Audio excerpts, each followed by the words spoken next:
بسم الله الرحمن الرحيم. في الدروس اللي فاتت كنا دايما بنجيب سيرة الجروب والكومبوننت. إن شاء الله في الفيديو ده هنتعرف عليهم ونعرف إيه خصائص كل واحد فيهم وبيستخدمه إزاي وليه. مثلا لو أنا عندي بوكس زي ده كده، تعالوا شوية وننسخه، مثلا أعمل له أري على بعد 2 متر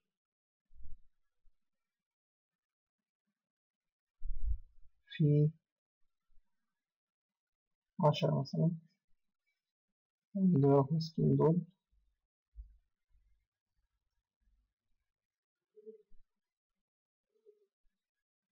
ونقول له اعمل لنا أري برضه. أنا بقول 2 متر 10 نسخ. فده عندي حاجة زي شبكة الشكل ده كده.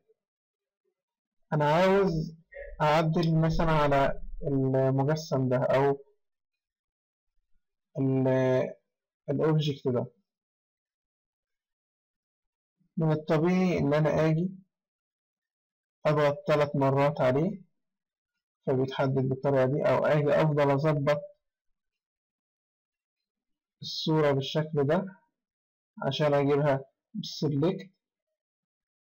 أيا كان الطريقتين، لو أنا عندي مثلا خط واصل من هنا لهنا،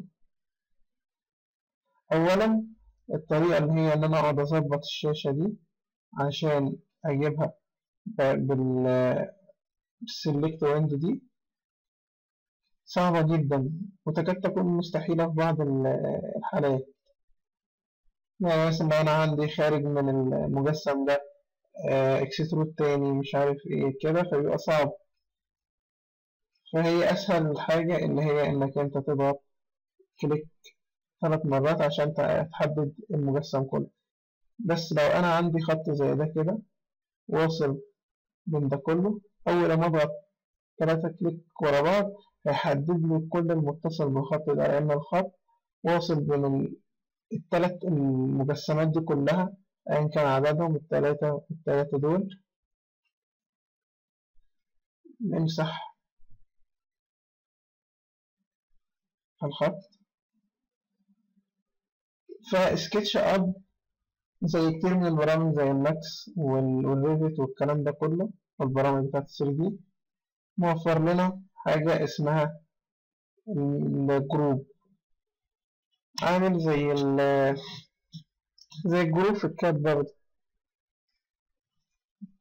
لأن هناخد حاجة تانية عاملة زي البلوك كاد اللي هي الميك كومبوننت. خلينا في الميك جروب دلوقتي. فاحنا نقدر نعمله ميك جروب.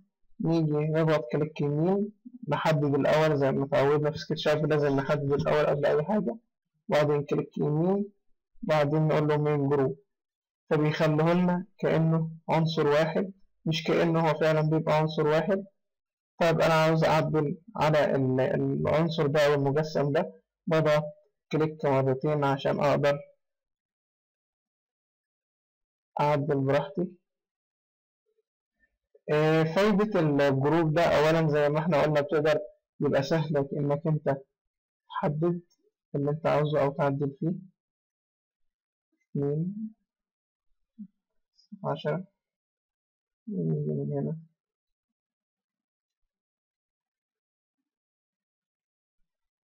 2 إكس 10.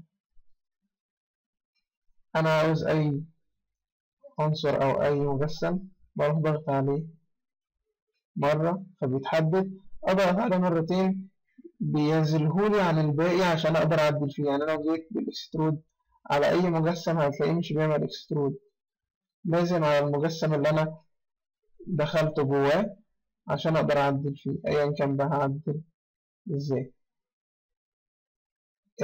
هنا برضه لو أنا مثلا عملت إكسترود عشان يغطي على المجسمات التانية دي، هو غطى عليهم. المفروض لو ما كنتش أنا عملت جروب كان كل الخطوط دي هتدخل في بعضها، وأجي أشيل حاجة زي مثلا كده أعمل لها موف،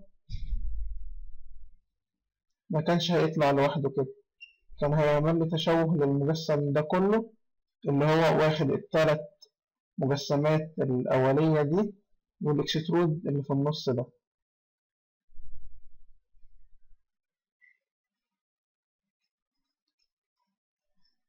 ده أول حاجة، إنك أنت تقدر تعمل تحديد على أي حاجة أو تعدل في أي مجسم بسهولة من غير إنك أنت تيجي ناحية أي مجسم تاني جنبه.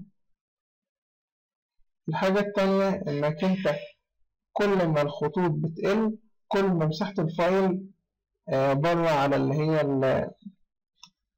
البارتيشنات الهارد بتاع الجهاز بيبقى قليل. يعني لو فايل حجمه من غير جروبات 50 ميجا مثلا، هو طبعا ما بنوصلهوش 50 ميجا، وليكن مثلا 5 ميجا، بيبقى بالجروب. لو انت عملت واشتغلت بالجروب والكومبوننت بيبقى حجمه صغير جدا، يعني مثلا ممكن يوصل له 1 ميجا 2 ميجا، يعني حجمه بيقل أيا كان، يعني بيقل قد إيه، بس هو حجمه بيقل كتير يعني.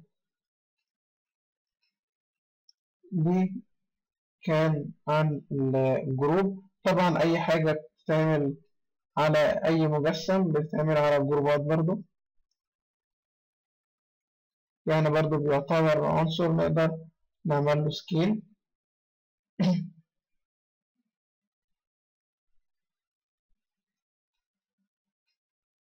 روتيت أيا كان بقى اللي أنت أي تعديل أو أي حاجة تعمل عليه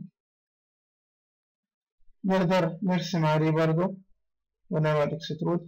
بس هنا ده بقى منفصل لوحده، مبقاش تبع الجروب ده، يعني ده بقى منفصل، ممكن نعمله جروب تاني.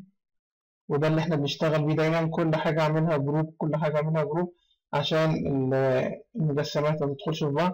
اجي امسك ده الاقي لوحده، واجي امسك ده الاقي لوحده. هنا ممكن اعمل اكسترود عشان اخرجه من بره.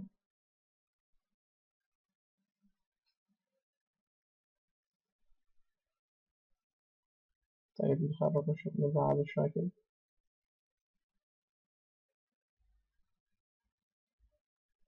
اجي من هنا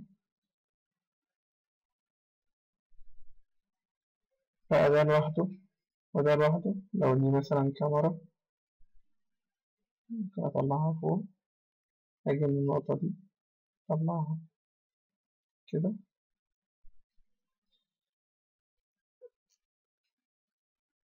ده كان الجروب. أي تعديل بقى تقدر بأدوات التعديل أو الرسم ترسم عليه، بس هيبقى كل حاجة بره الجروب. ممكن. طيب أنا عاوز أعدل على ده وأخليه مش جروب، يعني عاوز أفكه تاني.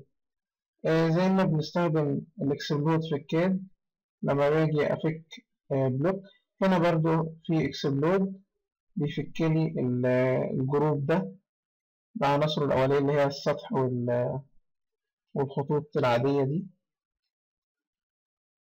عاوز أرجعه تاني وأضغط كليك يمين وميك جروب،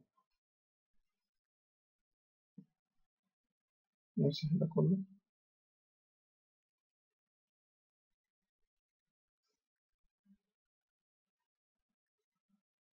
طيب نكمل الكومبوننت في درس جديد. السلام عليكم ورحمة الله وبركاته.